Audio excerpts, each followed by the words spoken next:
Hello दोस्तों, आज एक भोले बाबा का कजरी गा रही हूँ। आप लोग के पसंद आओ तो कमेंट में ज़रूर बताना कि गाना कैसा है। कमेंट कर दीजिए। कमेंट नहीं आ रही है, कमेंट करेंगी तभी पता चलता है कि गाना कैसा है। चलिए ठीक है, सुना रही हूँ कजरी। भोला लिया चलाया पनी सरनिया में देवघर नगरिया में ना। भोला लिया चलाया पनी सरनिया में देवघर नगरिया में ना। तो हर बसहा चराई नाक दूधवा पियाई। तो हर बसहा चराई नाक दूधवा पियाई। जलवा भरी भरी लाई नगरिया में देवघर नगरिया में ना। जलवा भरी भरी लाई हम गगरिया में देवघर नगरिया में ना। भोला लिया चलाया पनी सरनिया में देवघर नगरिया में ना। भोला लिया चलाया पनी सरनिया में देवघर नगरिया में ना। तो हर आंगना बहार नाक दूधा पिया। तो हर आंगना बहार तो हर आसन लगई।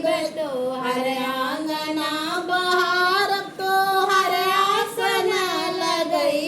फूलवा चूनी चूनी लई फूलवरिया से देवघर नगरिया में ना। फूलवा चूनी चूनी लई फूलवरिया से देवघर नगरिया में ना। भोला लिया चलाया पनी सरनिया में देवघर नगरिया में ना। भोला लिया चलाया पनी सरनिया में देवघर नगरिया में ना। तो हर भंगिया तोड़ी लाइव पीस के पियाई। तो हर भंगिया तोड़ी लाइव पीस के पियाई। तो हर मन महलाइब हम भजनिया से देवघर नगरिया में ना। तो हर मानवा भलाइब हम भजनिया में देवघर नगरिया में ना। भोला लिया चला हम के सरनिया में देवघर नगरिया में ना। भोला लिया चलाया अपने सरनिया में देवघर नगरिया में ना।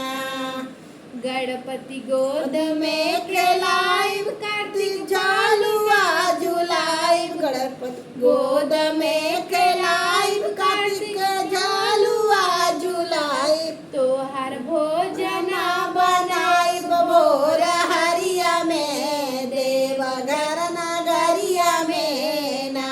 तो हर भोजना बनाइब भोर हरिया में देवघर नगरिया में ना।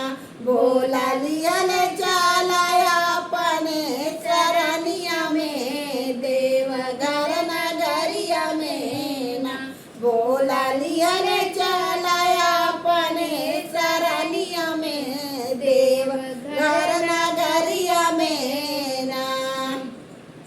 पाके दर्शन तोहार मनई जइबे भव से पार हो। पाके दर्शन तोहार होई जइबे भव से पास। बिगड़ी बन जाई तो हरी चरनिया में देवघर नगरिया में ना। बिगड़ी बन जाई तो हरे चरनिया में देवघर नगरिया में ना। भोला लिया